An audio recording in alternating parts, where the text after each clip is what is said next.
ஆண்டவரும் இரட்சகருமாக இயேசு கிறிஸ்துவின் இனிய நாமத்தில் உங்கள் யாவருக்கும் அன்பின் வாழ்த்துக்களை தெரிவித்துக் கொள்கிறேன். அருமையான தேவ பிள்ளைகளை, new day new hope daily devotion மூலமாய் இந்த நாளில் கூட உங்களை சந்திப்பதில் நான் மிகுந்த மகிழ்ச்சி அடைகிறேன். அல்லேலூயா. இன்றைக்கு கூட கர்த்தர் நமக்கு கொடுக்கிற வார்த்தை என்ன? சங்கீதங்களின் புஸ்தகம் 40ஆம் சங்கீதம் 2வது வசனம் கூட வாசிக்க கேட்போம். பயங்கரமான குழியிலும் உளையான சேற்றிலும் இருந்து என்னை தூக்கி எடுத்து என் கால்களை கன்மலையின் மேல் நிறுத்தி என் அடிகளை உறுதிப்படுத்தி. தாவீது சொல்லுகிற ஒரு காரியம் பாருங்க. பயங்கரமான குழியிலும் உளையான சேற்றிலிருந்து என்னை தூக்கி எடுத்து. தாவீது சொல்றாரு. ஏன்னா ஒரு சாதாரண ஒரு மனுஷன், ஆடி மேய்ப்பனாக இருந்தவன், தகப்பனால் அங்கீகரிக்கப்படாதவன், சகோதரர்களால் ஏற்றுக்கொள்ளப்படாதவன், புறக்கணிக்கப்பட்ட தாவீதுக்கை கர்த்தர் அபிஷேகம் பண்ணி ஒரு பெரிய ராஜாவாக மாற்றுகிறார்.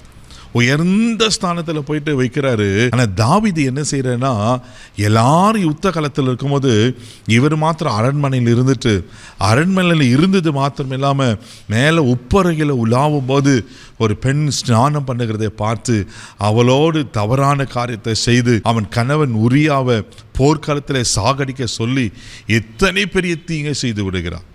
அவர் கற்பனைகளை மீறுகிறார், கண்களை மீறுகிறார், கட்டளைகளை மீறுகிறார்.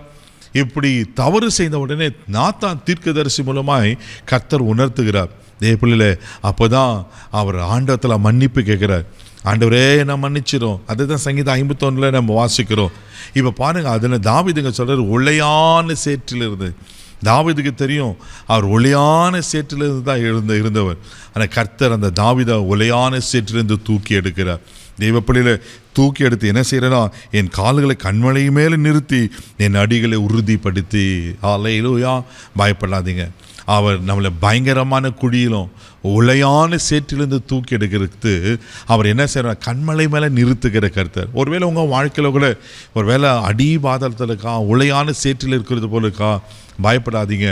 அவர் உங்களை தூக்கி எடுப்பார். தூக்கி எடுக்கிறது மாத்திரமில்ல, உங்க கண்மலை மேல் நிறுத்த வைக்க உண்மையில் அவர் இருக்கிறார். அல்லேலூயா. சங்கீதங்களின் புஸ்தகம் 145ஆம் சங்கீதம் 14வது வசனத்தை வாசிக்கும் போது இப்படியா சொல்லப்பட்டிருக்கு. வாசிக்க கேட்போம். கர்த்தர் விழுகிற யாவரையும் தாங்கி மடங்கடிக்கப்பட்ட யாவரையும் தூக்கி விடுகிறார். பாருங்களேன், விழுகிற யாவரையும் தாங்குகிறார், மடங்கடிக்கப்பட்ட யாவரையும் தூக்கி விடுகிறார். ஒருவேளை விழுந்துட்டீங்களா, கர்த்தர் அப்படியே விட்டுறது இல்லை, தூக்கி எடுக்கிற கர்த்தர். என் அன்பு தேவ பிள்ளைகளை, ஒருவேளை எதில் விழுந்துருக்கிறீங்க? பாவத்தில், சாபத்தில், கடனில், ஒருவேளை பிரச்சனைகளை சிக்கி மாட்டி தெரியல எப்படி வெளியே வருதுன்னு தவித்து கொண்டிருக்கீங்களா?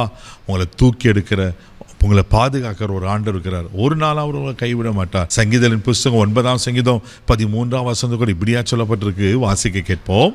மரண வாசலிலிருந்து என்னை தூக்கி விடுகிற கர்த்தாவே, நான் உம்முடைய துதியை எல்லாம் சீயோன் குமாரத்தின் வாசல்களில் விவரித்து உம்முடைய ரட்சிப்பினால் களி கூறும்படிக்கு. பாருங்களேன், மரண வாசலிலிருந்து தூக்கி எடுக்கிறாரா. அவர் பயங்கரமான குழியில் மாத்திரம் இல்லை, தெய்வப்பள்ளியில் அவர் மரண வாசலில் இருந்து. ஒருவேளை அவ்வளோதான் வியாதியில் படுத்து வேதனைப்பட்டு கொண்டிருக்கிற, இந்த வியாதி ஒவ்வொரு நாளும் எனக்கு கொன்று கொண்டிருக்கு, மரண வாசலில் இருக்கிறேன்னு கலங்கி கொண்டிருக்கீங்களா? பயப்படாதீங்க. மரண வாசலில் இந்த தூக்கி எடுக்கிற கர்த்தர், மரணத்தை ஜெயமாய் விழுங்கின கர்த்தர், இன்றைக்கு அவர் உங்களை உயிர்ப்பிப்பதற்கு அவர் உண்மையில தேவனாக இருக்கிறார். அவர் பலப்படுத்துவார். சங்கீதம் 30:1 கூட இப்படியா சொல்லப்பட்டிருக்கு. வாசிக்க கேட்போம். கர்த்தாவே, என் சத்துருக்கள் என்னை மேற்கொண்டு மகிழ ஒட்டாமல் நீர் என்னை கை தூக்கி எடுத்தபடியினால் நான் உம்மை போற்றுவேன். ஆமென். அது மாத்திரமில்லை, சத்துருவின் கையில் நம்ம மாட்டியிருந்தாலும், சத்துரு கையில் சிக்கியிருந்தாலும், சத்துரு கரத்தில் நம்மளை தூக்கி எடுக்கிறார். அல்லேலூயா. தேவப்படியில் சத்துரு உங்களுக்கு விரோதமாக பயங்கரமாக போராடி கொண்டு இருக்கிறேன்னா, சத்துரு கையில் தெரியாமல் மாட்டிட்டீங்களா, உங்களை கர்த்தர் விடவே மாட்டார், உங்களை தூக்கி எடுப்பார். இன்றைக்கு ஆண்டவர் சொல்கிறாரு, நான் உன்னை தூக்கி எடுக்கிறேன். அல்லேலூயா. கண்களை மூடி நம்ம ஜெபிக்கலாம்.